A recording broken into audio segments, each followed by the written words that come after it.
For more on this, Nate Hochman joins us now, Senior Advisor to America 2100. Nate, good to have you back with us, sir. Hey, good to see you, Vince. All right, so a couple years back, President Trump starts mentioning this. The media, as you note today on an excellent thread on X, they were mocking this. They thought this was like a joke or something. But he stuck with it. What do you think of it? Yeah, back when he originally floated this in 2019, I mean, as is often the case with Trump, it was a little tongue in cheek. He was posting the picture of the Trump Tower, over Greenland, et cetera. But there's a real case for it. And that was the case that he was making all the way back in 2019. And the prime minister of Denmark, which owns Greenland at the time, dismissed it and called it absurd. But as of this month, Greenland's leader, who has been pro independence from Denmark for a while, has announced that they've set things in motion essentially to have some kind of referendum, likely sometime this year, about declaring their independence from Denmark altogether, which would make them essentially a free agent. It would mean that at the very least, it would be available. We wouldn't have to buy them from Denmark or something. We could strike a deal with them independently of the Danes. So all of a sudden, this thing that seems to have been a joke or a Yes. sort of tongue-in-cheek jest just a few years ago seems like, at the very least, it's a possibility now. Yeah, in that scenario, if they go independent, then theoretically we could turn them into a territory of the United States, give them all the benefits of U.S. citizenship. They don't have to pay income taxes, and they could be American sovereign territory, right? Absolutely. I mean, look, I think the political leadership in Greenland right now has said, we're not for sale. We're not interested in being bought by anybody. Of course, every time in history that America has bought something, Alaska, the Louisiana Purchase, et cetera, it started by the previous owners saying they're not for sale. So that's not necessarily a permanent no. Right. It's a no right now. But it is true that, Greenland, for survival, they depend on Denmark, which is wealthier, which can give them defense and funding, et cetera. They don't have a very advanced, developed economy. So if they do go independent, they will need a bigger, more powerful country and economy to offer them those kinds of things that Denmark was offering them. Yes. And so they'll have to look somewhere. And I think America makes a lot of sense from that perspective. President Trump talks a lot. You even heard him on that speakerphone call about the strategic importance of Greenland, of the fact that there are all sorts of adversarial ships that are moving in the area that we need to be concerned about. What do you make of that? Right. I mean, this is for all of the sort of, elite liberal scoffing at this proposal from Trump, as if this is a totally unserious idea. China doesn't think this is an unserious idea, clearly, because they've been extraordinarily aggressive about trying to move into the region in and around Greenland over the last few years. They tried to buy a former U.S. military base there. They've been trying to set up their own Arctic operation there because it is an extremely strategically important part of the world because of these big shipping lanes. And it's becoming more strategically important because these shipping lanes are growing. They're expanding. They're going to become more strategically important in the coming years. And both China and Russia have their eye on that part of the world. So it makes sense that we should too. Yeah, no, it's a very, very important place. In terms of the broader perspective, you hear President Trump talking about Canada. Again, this starts as kind of something that sounds like tongue-in-cheek, but he keeps saying it, and eventually you're thinking, okay, well, maybe he's on to something here, trying to bring Canada into the United States in some capacity, talking about getting control of the Panama Canal, especially because of the threat that's posed by China and its operations there, and as we're discussing right now, taking over Greenland as well. It's President Trump is such an interesting phenomenon because he's a guy who has this view that we need to take care of Americans first, and simultaneously he seems to be trying to sort of grow our territorial boundaries at the same time. What do you make of the psychology or of what's motivating him?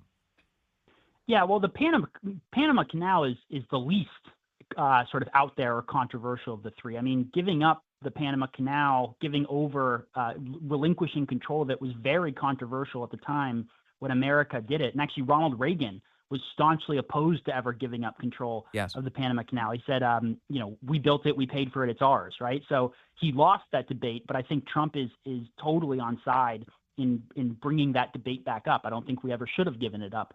In terms of his sort of view of the world, Trump is not and has never been an isolationist. He's been an America firster. Yeah. There's a difference between saying, the use of American power abroad should be done in the interests of America rather than, international interests, and saying we should never use our power abroad. We should use our power abroad, but it should be for us, not for other people, not for, international elites, et cetera. Yeah. But this is getting back to kind of an older view that America's leaders once took about our sphere of influence and how to control things. Certainly, I guess the most recent example of it is like the serious concern about the Soviets and their reach during the Cold War. But prior to that, of course, the Monroe Doctrine, the attempts to keep the Western Hemisphere in America's sphere of influence.